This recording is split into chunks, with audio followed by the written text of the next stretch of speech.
রুনা খান একজন প্রতিভাবান বাংলাদেশী অভিনেত্রী, মডেল ও উপস্থাপিকা। টোকিও লিফট অফ চলচ্চিত্র উৎসব 2025-এ পুরস্কার জিতল তার অভিনীত সিনেমা নীলপদ্ম। রুনা খান অভিনীত এই ছবিটি আন্তর্জাতিক উৎসবে বেস্ট ফিচার ফিল্মস এর পুরস্কার অর্জন করে।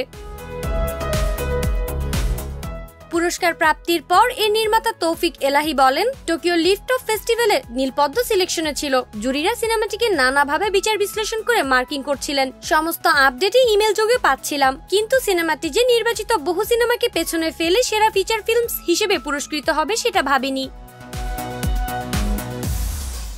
উচ্ছ্বাস প্রকাশ করে এলাহি বলেন, নীলপদ্ম আমার গবেষণাধর্মী নির্মাণ। ছবিটি সম্প্রতি টোকিও লিফট অফ উৎসবে পুরস্কৃত হয়েছে। উৎসব কর্তৃপক্ষ আমাকে ইমেল যুগে আগেই বিষয়টি জানিয়েছেন, কিন্তু ইমেল চেক করতে দেরি হলো বলে আজ বিষয়টি জানতে পারছি। এটি নীলপদ্মর প্রথম সম্মাননা। এটি শুধু আমার একার প্রাপ্তি নয়, এই ছবির আর্টিস্ট, কলাকৌশলী এবং ওটিটি প্ল্যাটফর্ম আইস্ক্রিন সহ সংশ্লিষ্ট সবার প্রাপ্তি।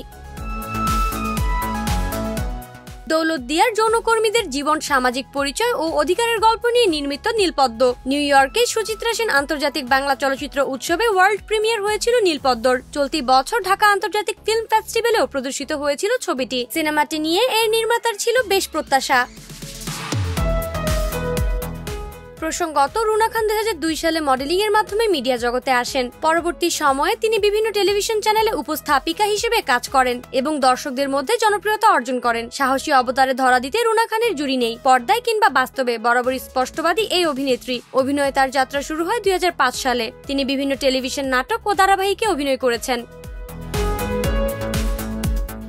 রুনা খানের অভিনয় দক্ষতা ও মিষ্টি হাসির জন্য তিনি দর্শকদের মধ্যে বিশেষ জনপ্রিয়। রুনা খান তার ক্যারিয়ারে অনেক পুরস্কার ও সম্মাননা অর্জন করেছেন। তিনি তার কাজের মাধ্যমে বাংলাদেশের মিডিয়া জগতে একটি বিশেষ স্থান অধিকার করেছেন। বর্তমানে রুনা খান বিভিন্ন টেলিভিশন নাটক, বিজ্ঞাপন ও সিনেমায় কাজ করছেন। তার ব্যক্তিগত জীবন ও ক্যারিয়ার নিয়ে তিনি সামাজিক যোগাযোগ মাধ্যমে সক্রিয় রয়েছেন এবং তার ভক্তদের সঙ্গে নিয়মিত যোগাযোগ রাখেন।